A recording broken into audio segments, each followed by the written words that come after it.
Hello friends, it's me, Shin, and today I'm coming to you from the California Hotel here in downtown Las Vegas, where I'm going to the Redwood Steakhouse for the first time. Really happy to have you along. I'll see you inside.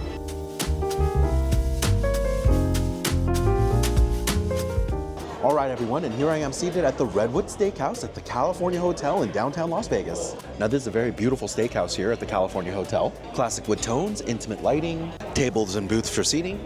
A really nice steakhouse vibe here. Now, regardless of the vibes, you know, it's all about the food for me, so let's take a look at what they have to eat on the menu. Okie dokie, so here is your menu at the Redwood. Starting with the drinks, feel free to take a pause in the video if you'd like to take a closer look at these beverages, but we have some white wines and red wines here. Up at the top, and some classic cocktails down here, as well as your domestic beer and import beers. And it's a single menu here. That's all the drinks. Now I'm here on a weekday, I've got work early in the morning, so no drinking for me. Let's take a look at what they have to eat next. And so here is your menu at the Redwood Steakhouse here at the California. Starting with the starters up top, you've got escargot, crab cakes, carpaccios, fried calamari, ooh, a smoked pork belly, that sounds good. We have a onion soup as well as salads here. And that brings us down to the proteins. We have steaks and chops on the left. Looks like a filet mignon, a tomahawk steak, surf and turf, lamb chops, and the like. We have your specialties in the center here, roast chicken, a pasta with braised short ribs, cioppino. Yeah, this is all looking really good. Seafood on the right there, lobster tail, miso sea bass, some really good looking dishes. They also have a signature prime rib. This sounds pretty good. I think I might be getting that today. And here are your add-ons as well as your shareable sides. You can get a steak Oscar style, or with a surf, additional lobster tail there, some sauces, and you've got your shareable sides like mashed potatoes, truffle fries, creamed corn, and the like. And there's your menu here at the Redwood Steakhouse. Yes, indeed, actually a lot of options I'm looking forward to trying today here at the Redwood Steakhouse, and you know how it goes in my videos. Every restaurant is a buffet if you're willing to pay. So I'm gonna get a nice variety, and together we'll see what the Redwood Steakhouse is all about. Appetizers are coming up first. I'll see you a little bit when they arrive. Okay, actually scratch that. They just arrived with some complimentary bread, and this is looking really good. Let me give you a view. Now they brought out an entire bread loaf here, served with butter, but there's some kind of an herb butter already applied on the top. But what's wrong with a little more butter, right? I've got a little bit more applied here. Let's see how this is.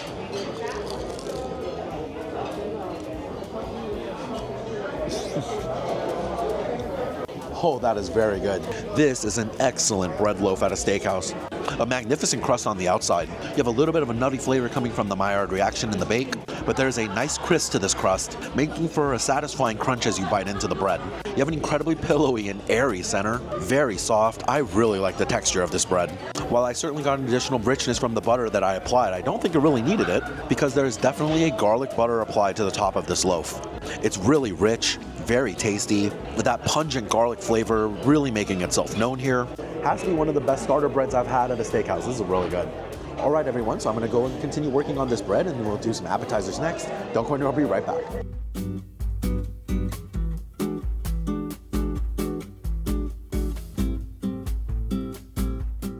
And welcome back, everyone. The appetizers just got here. This is looking really good. Let me give you a view. So I got their crab cake as well as their fried calamari, their smoked pork belly, their onion soup, as well as the Caesar salad. This is all looking really good. Let's give them a try. Okie doke, first off, let's start off with the sweet onion soup. Now this is listed as a Maui onion soup, and to be honest with you, I'm not sure of the actual difference, but it looks like a pretty good onion soup to me. Let's give it a shot.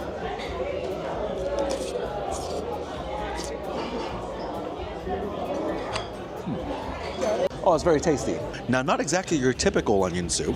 While it does share some similarities from a normal French onion soup, there's some very clear distinctions here. We'll start with the similarities. You've got a nice Gruyere cheese on the top, incredibly rich, with a bit of a smoky flavor from the cook. I actually do like that. You also have a crouton layer, very similar to a French onion soup, that soaked up a lot of these flavors. That is also good. Now here's where it starts to get a little bit different. Firstly, I gotta say this onion soup is quite viscous, a little bit more thick than a lot of onion soups I've had, creating for a much more full mouthfeel. Much more savory, the onion soup here, than other onion soups I've had. While you absolutely get the caramelized sweetness of the onions here, there's just a little bit more of a salty nature. A little bit more dry in flavor. You can absolutely get the influence of the sherry in here. I will say it's a tad salty in the aftertaste, but all in all, this is quite tasty. A good onion soup here, I like that. Next up, smoked pork belly. Now you get one fat slab of pork belly here, and there seems to be some kind of glaze on it. Let's see how the pork belly is.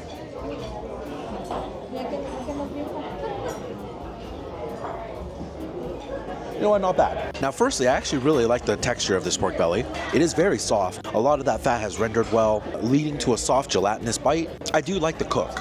A nicely caramelized exterior provides a bit of a crisp on that skin, but more than the texture, it provides a nice smoky flavor to the pork. This is certainly a rich bite, a nice fatty piece of pork belly here.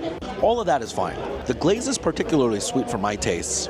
While there is a little bit of a woodsy note to it from the maple, the glaze feels relatively unbalanced. It just tastes far too sugary.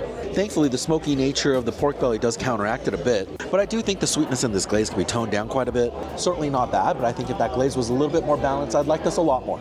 Next up, we're doing the calamari. Now, I've applied some lemon on top, and while it's served with 2 sauces, I'm going to try it straight up first. Here's the calamari.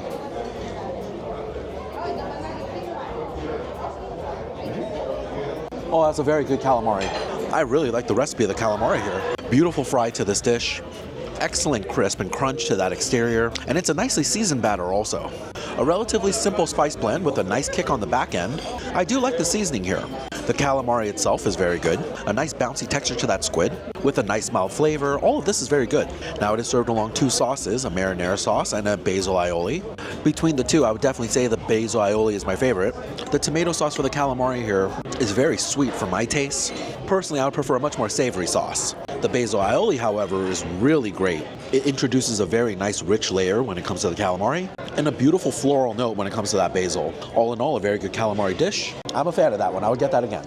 Next up, we'll do the crab cake. A classic appetizer when it comes to any steakhouse here in Las Vegas. I've got it dipped in the remoulade sauce. Let's see how it is.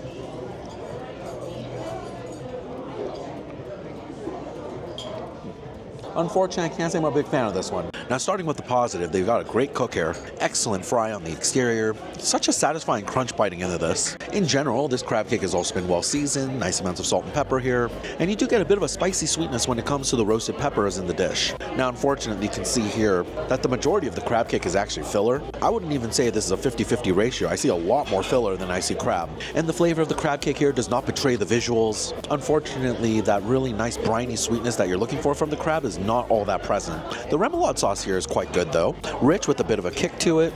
All in all, that's fine. I think they would literally need to quintuple the amount of crab in this crab cake for me to enjoy it a lot more. This was pretty disappointing.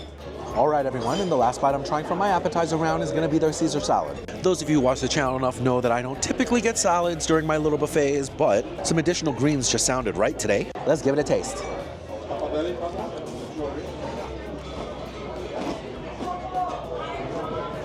Oh yeah, it's good. A solid Caesar salad here at the Redwood Steakhouse. The romaine lettuce is fresh, has a nice crisp to it. The dressing is rich, salty, and garlicky here. And the herb croutons actually provide a nice flavor and crunch also. It's the addition of the anchovies though that really set the flavors off. The additional salinity here really helps elevate the overall flavor profile of the Caesar salad. Even though a good Caesar salad dressing should always have anchovy paste or something like that in it, having the anchovy right on top of the Caesar salad like this really does make this much more enjoyable for me. A solid Caesar salad here, I like that. All right, everyone, so that's all of the appetizers I'm trying today. A few more bites, I'm gonna box this all up to go, and then we'll do our first round of entrees. Don't go anywhere, I'll be right back.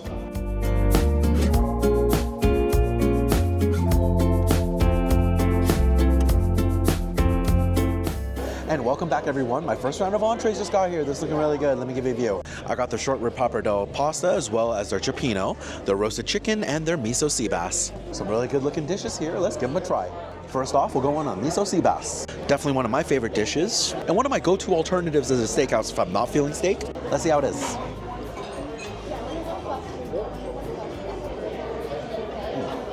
Oh, that is very good. I really like this miso sea bass. Excellent texture, really nice cook here. Such a delicate and flaky cook to this fish. Wonderfully moist. This is really how sea bass should be cooked. Now this miso broth is really flavorful. A little bit sweet, a little bit nutty, with a nice earthiness from the miso. A wonderful accompaniment when it comes to the fish. It's actually very well balanced and this all comes together very nicely. Big fan of the miso sea bass today. That was excellent. Next up is the roasted chicken. Looks like you're served half a bird here at the Redwood Steakhouse. Served with something like a corn hash. I've got a nice little slice of chicken here. Let's give this a taste.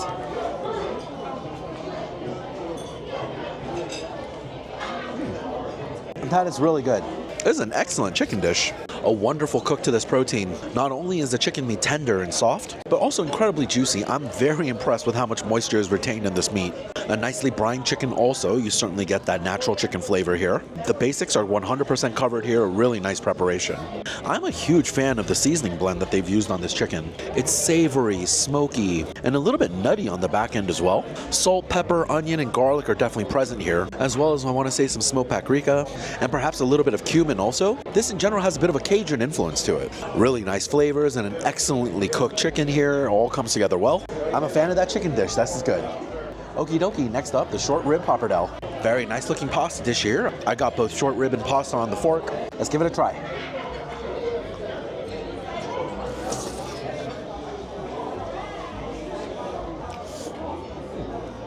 I think I've got some mixed feelings on this one. Now, I'm going to start with the positives here. I absolutely love the short rib. Incredibly soft and tender beef. Still quite fatty and rich though. You've got a really nice flavored beef with an excellent soft texture. Nice job on the cook when it comes to the beef. I really like that. Now, the sauce for this pasta dish is quite good. You certainly get the savory elements of the beef, but a very strong and fortified earthy flavor. I want to say there's some kind of a mushroom element in this, or something very similar. That's the flavor profile of the gravy here.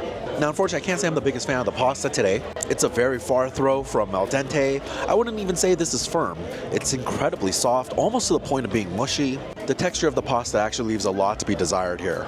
There's a heavy amount of Parmesan cheese applied to the top of this pasta dish, and usually I enjoy Parmesan cheese on any kind of pasta. Unfortunately, it's not working all that well for me here. Given that both the short rib as well as the gravy here is already quite salty and quite savory, I think the addition of that Parmesan cheese takes that a little bit over the top. Overall, the dish leans very heavy. I think it could use something to provide a little bit of additional balance. Maybe some root vegetables or something similar could go a long way here. A couple of elements to this recipe I can't say I'm the biggest fan of. Okie dokie, next up we'll do the cioppino. Now this cioppino is a spicy seafood pasta dish. I've got some lobster as well as some fish in the fork here. Here's the cioppino.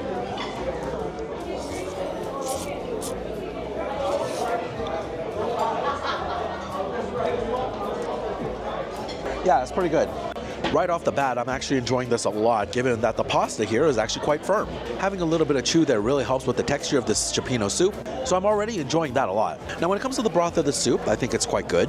A nice sweet tomato flavor, although I do think the flavor of saffron here is actually a little bit raw. I think personally I prefer this cooked down a little bit more to cook away a little bit more of the sweetness of the tomato, as well as reduce a little bit of that raw saffron. That said, the seafood flavor here is quite robust. You get a nice briny seafood flavor when it comes to that broth, and the lobster I had, unfortunately, while it did have a bit of a rubbery texture, it did retain its nice sweet flavors, adding a lot to the bite. While the lobster was a little bit more on the chewy side, I will say the shrimp actually had a nice succulent texture, and the mussels also had a bit of a firm chew to them. In fact, I even got a little bit of crab here, and that was probably the most sweetness I found out of all the seafood options. All in all, a nice flavorful dish. That's a nice tasting cioppino right there. Okie dokie, we'll try some sides next. First off is the garlic bread that came with the pappardelle short ribs. Let's see how it is.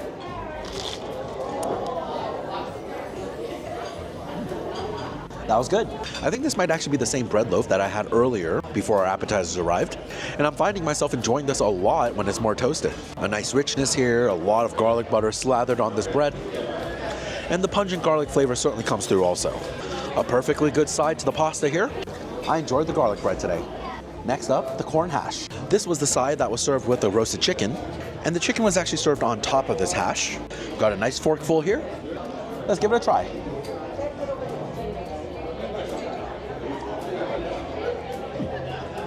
Oh, it's pretty good.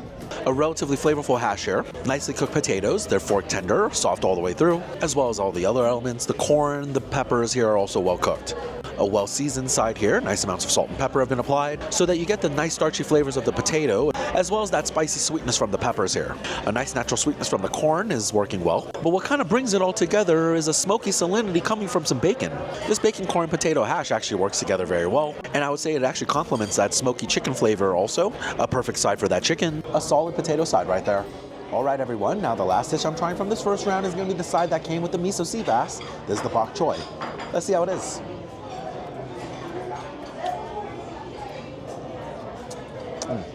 Oh, that is very good. Really enjoying this bok choy, actually. I think I love everything about it. It's fork tender while still retaining some of its crisp on the exterior. This is about as textbook perfect as you can get a bok choy cooked in my book. I've mentioned how much I love the miso broth here, and it's working so well with this bok choy. That slightly sweet, nutty miso broth along with the bitterness of the bok choy really creates a nice melody of flavors. I'm enjoying the taste of this very much. A really good side there for the miso cod. I like that a lot. All right, everyone, now that's all of the dishes I'm trying from this first round of entrees. A few more bites, I'm gonna box this all up to go, and then we'll do a little bit of a steak dinner next. Don't worry, I'll be right back.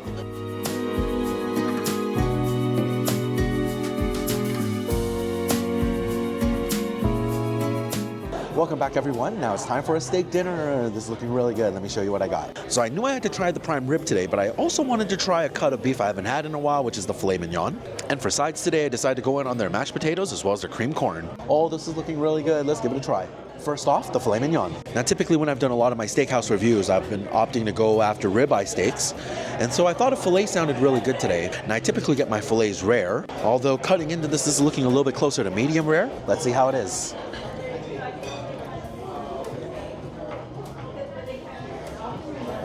Yeah, that's good. A nicely prepared filet mignon. Definitely closer to mid-rare than it is rare, but not too much of a detractor for me here.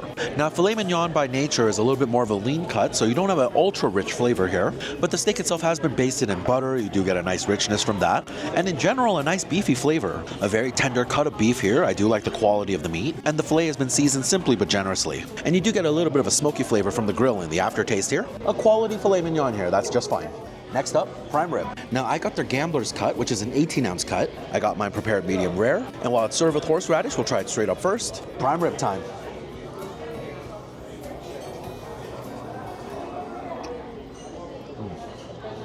Oh, that was delicious. A really great prime rib here at the Redwood Steakhouse. So incredibly tender, very soft prime rib here. A marvelous cook on this meat. They did a really great job.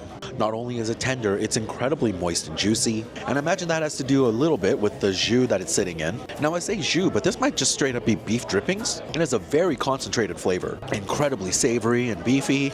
It adds a lot when it comes to the prime rib. The prime rib has also been seasoned very well. You have a nice amount of salt and pepper on that crust. And with the addition of the jus drippings here, it really makes for a fantastic bite of prime rib. Now, we'll dip some into the horseradish here as well. You have both creamy and standard. Let's see how this is.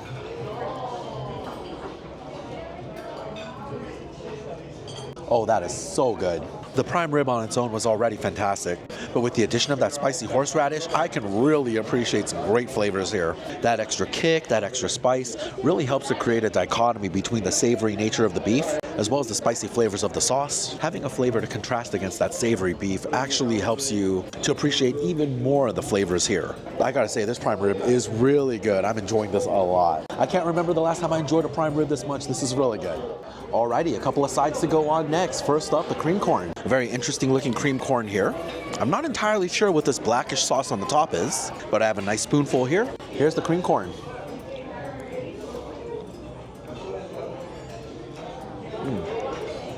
Oh yeah, that's good. Now this is a very tasty dish. The corn has been perfectly cooked. Nice and tender, very soft, but not mushy at all, still a little bit of chew to it. A solid cook to the corn. This is enjoyable. While the natural sweetness of the corn absolutely comes through, I would classify this much more as a savory dish.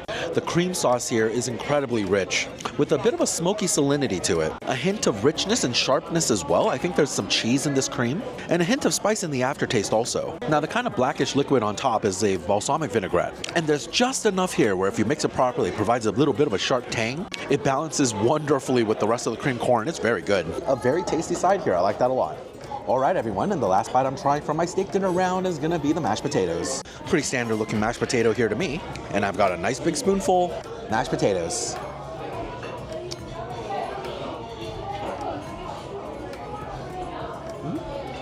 Oh yeah, that's good. I'd say a pretty straightforward steakhouse mashed potato here. A little bit more of a rustic recipe of small chunks of potato found throughout the mash. Though outside of those small chunks, there's actually a very nice whipped airy texture about this mashed potato. A smooth and creamy mashed potato here with a good starchy flavor. I do like that. I think it lacks a little bit of richness compared to some other steakhouse mashed potatoes. A little more butter here can go a long way. That said, it is well seasoned, not bland by any means. The potatoes actually go really well when it comes to a bite of the prime rib. In fact, now that I'm trying it with it, it goes well with the filet mignon also. All in all, a very versatile potato side here. I like the mashed potatoes just fine.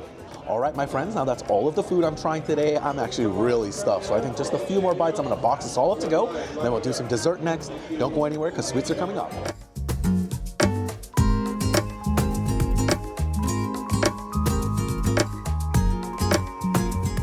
Welcome back, everyone. It's been quite a meal so far, so it's time to end it with some sweets. Let's take a look at the dessert menu together. Okie dokie, so here is your dessert menu at the Redwood Steakhouse. Creme brulee, cheesecake, apple dumpling, ice cream, and a devil food cake. All looking really good. And it is definitely dessert time. A nice compact dessert menu here at the Redwood Steakhouse. I'm gonna go and get my order in before all of you at home. I'm gonna make that dessert appear right now. And here it is, everyone. My dessert just got here. This is looking really good. Let me give you a view. So originally I ordered the creme brulee. However, they had an off-menu banana cream pie that they wanted me to try today, which is just gargantuan. Now, while I am really full, there's always a little bit of room for some desserts, right? Let's activate the dessert stomach and give this a try. We're gonna kick things off with the creme brulee. Really nice, classic looking creme brulee here, topped with berries and whipped cream. And I've got a nice spoonful here. Let's give it a try.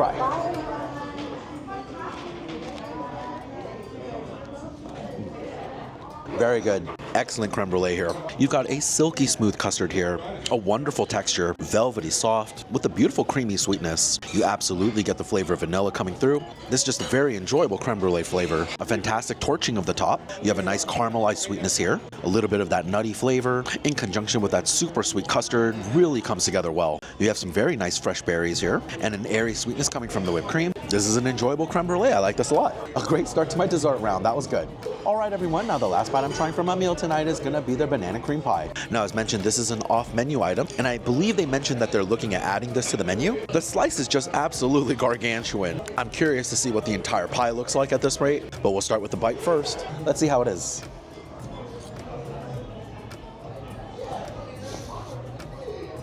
Oh, that is so good. This is such a good banana cream pie. A fabulous buttery flaky crust, mildly sweet, bit more of a nutty flavor, not too overpowering, just the perfect pie crust here. The banana cream filling is so good. You absolutely get that natural sweetness of the banana with an incredibly smooth cream filling texture. Rich, creamy, and sweet. On top of that flaky pie crust, it works so well. An enormous layer of whipped cream here provides an airy sweetness, with a nice drizzle of caramel on the top of this, providing an additional nutty sweetness. This is just really good. Also, given the size of this dessert, I'm pretty sure you could share this with a party of 4 or more. I'm really liking this. A really enjoyable banana cream pie. They should add that to the menu for sure. All right, everyone, now that's going to do it for my dinner here at the Redwood Steakhouse at the California Hotel in downtown Las Vegas. Now, all the food you saw in the video today came out to $436 before tip, and I certainly had a great time. I thought the calamari here was really great from the appetizer round. I like that a lot. The sea bass here is actually very good. Easily my favorite dish from that first round of entrees.